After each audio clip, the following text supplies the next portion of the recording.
I think I've worked upon a new introduction nowadays. Since I recently published, now I introduce myself as an author, an engineer, and an entrepreneur. So I'm Ankush, and these are the three roles that I see fulfilling myself.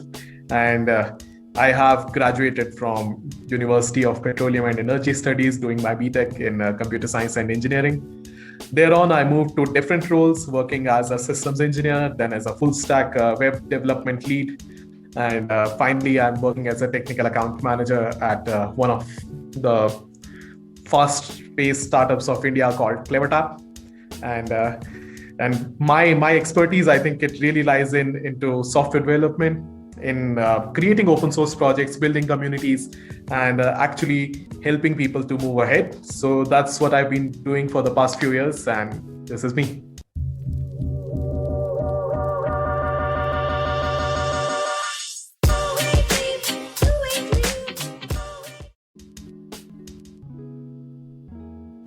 To be honest, I mean, I shouldn't say this, but the college isn't a place where you learn everything. It's certainly a place, for me at least, I believe that college gives you a discipline in life wherein you start to understand that there are a lot of things other than books that you need to know. Be it your social environment, be it your academical environment, you are always looking out for more things. I'll give a very simple example over here. Whatever a teacher has taught you in a class, it's almost guaranteed that there'll be things coming in your exam out of the books or the courses that have been taught. And once you move to roles like internship or like getting a job in corporate, this intensifies, because what happens is that whenever we are talking about anything related to corporate, they won't be sticking to C, C++, Java, or the basic tools that you have learned in college. You'll always have to come ahead and work upon a lot of different things. And once you actually start moving up in your roles, you start to realize that it's not just the technical aspect that you want to have, you also need to build a brand. So for me, this transition from learning through books and academia to actually hustling and keeping an evolutionary path ahead, it's been something of an eye-opener.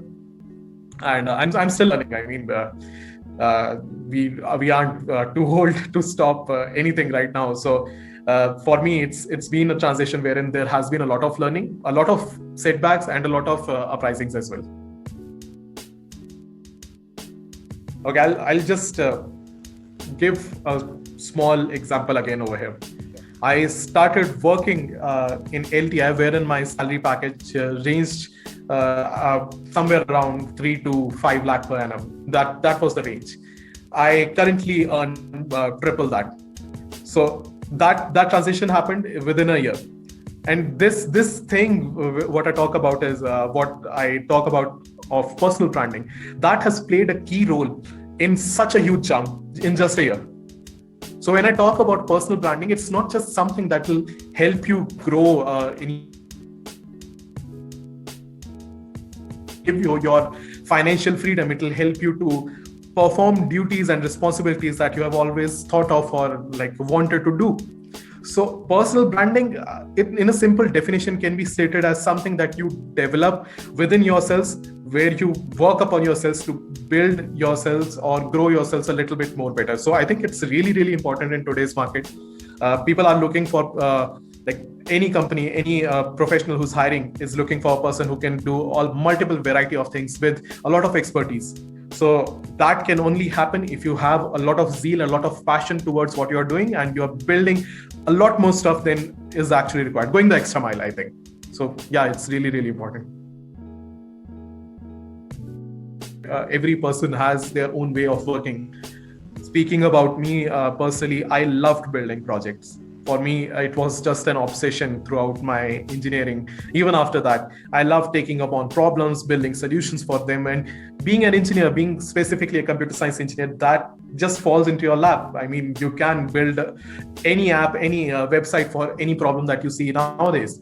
So for me, my sort of journey towards building a personal brand, the brand Ankush Sharma, was to first identify what my strengths are and then capitalize upon them. So my strength, really what I discovered through a process of trials and errors, was that I'm really good technically. So I should really focus upon projects, building upon a lot of things. And the other thing that I thought, that a secondary skill that is very important to have, a primary skill is something that you'll be very passionate towards and continuously keep on working. You also need to have a secondary and a tertiary skill. So my secondary skill, which I believe was somewhat good, was my oratory skills. I could speak well. I could connect to people well. So I also started looking up on how to build this. I was going out on expeditions of teaching. I was getting students. I was mentoring a lot of people. And eventually I also built a startup based upon that. So that was the secondary skill that I talked about. And I think the tertiary skill that I really discovered later on was my writing. As we move building on primary and secondary skills, there'll always be a zone wherein in your personal branding journey, you'll find a third skill set, which will evolve as you just go on your journey. So for me, that writing part came in when I started to pin down all my notes when I was teaching. And I thought that, okay, if this information could be shared in the form of, say, a book or an article, that could be amazing. So any journey, if anyone is taking, I would just recommend them to identify their strongest skill set, capitalize upon that as much as possible. And one great way to do that is just to be consistent. You lose your focus time and again. Focus is something that humans are not good at. I really believe that. But if you're consistent, even if you aren't feeling like doing something on a particular day, but if you have built that consistency and you have to do it, then instead of doing, say, a zero effort at that particular day, you'll maybe day 2 or 3 times the effort that you would have done. So that consistency is needed to build these skills. And once you have identified your primary, secondary, and tertiary skill set, personal branding is just a step ahead in combining all of these and just building a brand out of yourself, showcasing to the world, advertising who you are, that this is me, these are the things that I do, and please take a look and comment on them and suggest me how I can grow more from here. So I totally agree, sir. Like, the students in college go completely one dimensional. They don't think that they have to do anything extra apart from like coding or something. So True. I think like that's something that we need to focus more on. So sir, you talked about like your passion was to build projects. So sir, how would you rate building projects during the college time? So like, how important is it to build out the project and mostly focus on projects rather than doing certifications and other things? What do you think about that? I think everything holds merit in a certain time frame. There's a saying in Hindi, right? हर चीज का एक समय होता है. Yeah. So this is what I really believe in. In colleges, I think the time for certifications is not so much relevant because you are already doing a certification, right? You're completing your degree after 4 years. So I just wanted to say that in that duration, if you're completing your project, if you're doing all these things already, then if you're already in a degree involved, then why are you spending extra amount of money in any other certification when all that information is probably free on internet? Gain knowledge at that time and apply that. Because after your college, there'll be a very few companies will be looking at your certification, but there'll be a lot more companies looking at your skill set. What can you really do? And once you're in a professional space, when you actually discover that, okay, this is the thing that is really compelling me. For example, if you go into, say, some full stack project and you discover that, okay, I'm really good at backend, but front end, not so much. So therein, you need to decide after you are into some professional line or doing some professional thing, or if you're doing any master's course later on, then you can really decide that, okay, this is the certification that I want to pursue. But for colleges, I think the highest amount of focus should be on building good, sustainable, and scalable projects, because that will teach you a lot more than certifications, I believe.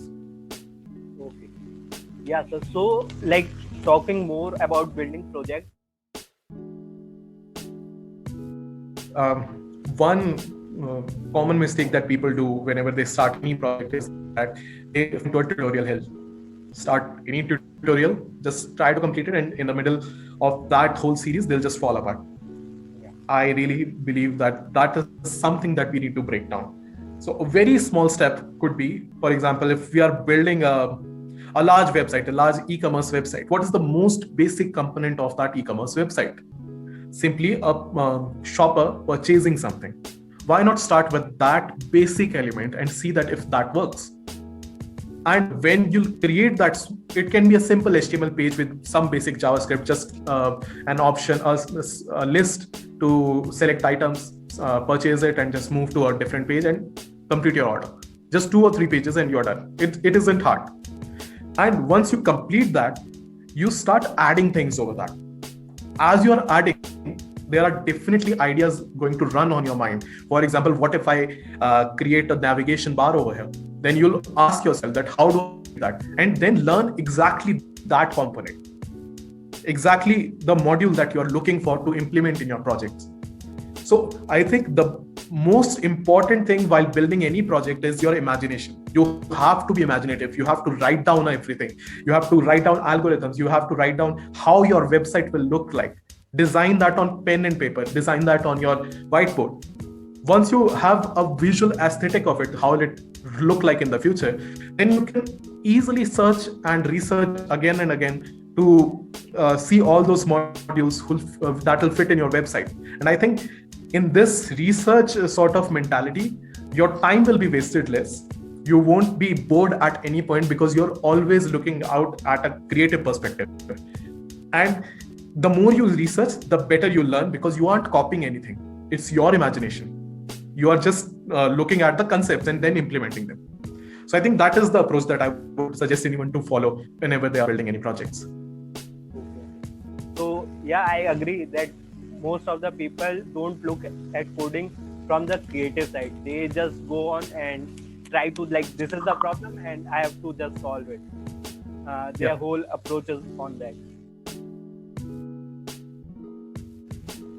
Creativity is damn important. I mean, I don't find myself to be a highly creative person. I like following rules by the book, because I'm a proper coder. I mean, I like syntax, I like rules, I like the syntactical languages, but that's what bound me to a certain style of programming that wasn't scalable.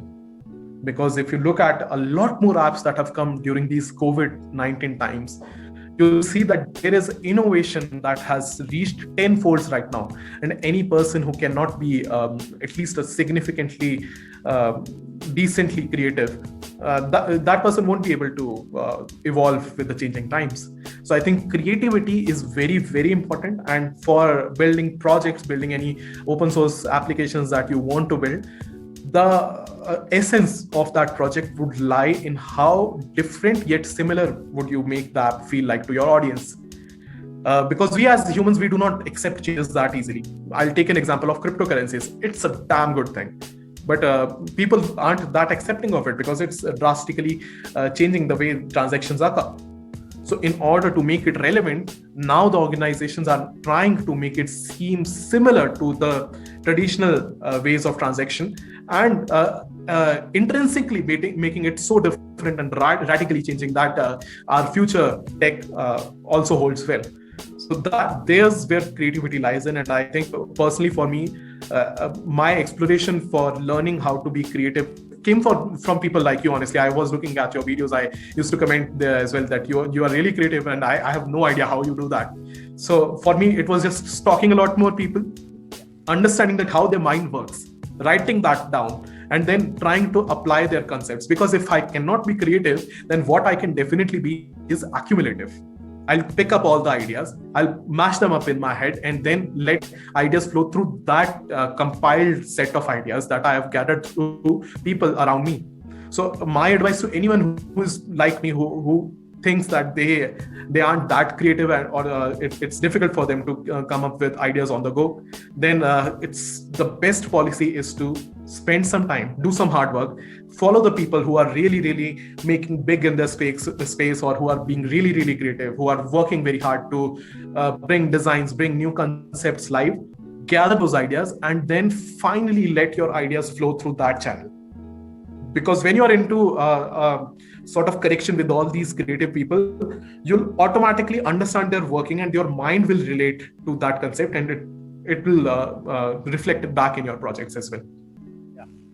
So, sir, talking about me, I don't know that how I am creative, if I am creative or not.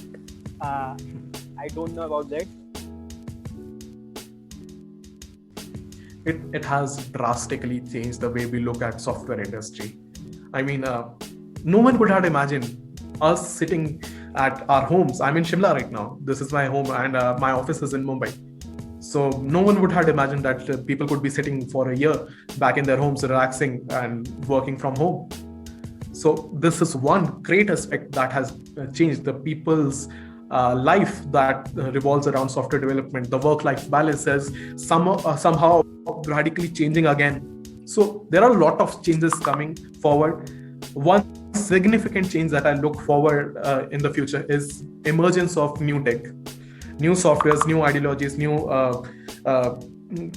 thinking, just to improve the work-life efficiency while working from home. I recently saw something by Microsoft. They were developing an AR lens, which was really helping them to just move ahead and normalize work from home by actually enabling to see some person that is thousands of miles away right in front of you. So how cool is that? We are almost looking at sci-fi fantasies of 1980s. Star Trek was basically the same thing. So sci-fi fantasies basically are becoming much more real, and COVID has just escalated that. I had recently had a privilege of looking at the functioning of a PS5. We had someone from Sony come up over here, and they were explaining how the entire manufacturing process goes upon. And what really astounded my mind was that the SSD used in that, it's leaps and bounds ahead of what we are using in our say laptops. So, and this is something that will be pretty much normal in say a year or two. So the revolution has come. We are just on the brink of it. From a tech stack perspective, I think full stack engineers doing AI, machinery, cloud, there'll be in huge demand. Anything related to computer science is definitely going to blow up. With all the content creation being rising, there is also a huge need for artists, for creative editors, for video designers, video editors. So all these fields are really looking good. Gone are the times when our parents used to say that, okay, mechanical engineering le lo, wo acha hai. Because now the people are looking more towards the digital space. And I think that is really exciting. Yeah, surely, sir, it's really exciting. I mean, we have got fat working from home, eating just and chilling. Yeah, sure. But other than that, I think it's, for me personally, work from home has been awesome. I have had the time to explore and do everything that I couldn't do earlier. I have spent my time in learning concepts that weren't possible earlier due to lack of time, and living at a place which is my birth home. So that has been a really relaxing presence on me, even though the work sometimes get a little bit more stressing when you are with your family. That doesn't seem to bother you much. So this has been great for my peace of mind. For work-wise efficiency, I believe initially declined because we were adjusting to this whole work from home phase. But as soon as we got comfortable, our efficiency has really skyrocketed.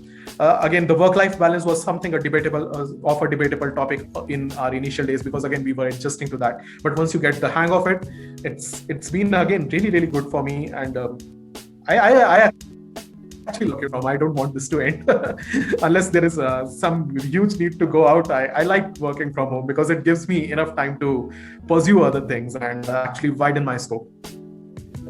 So I think these were all the questions that I had for you. Thank you so much for joining.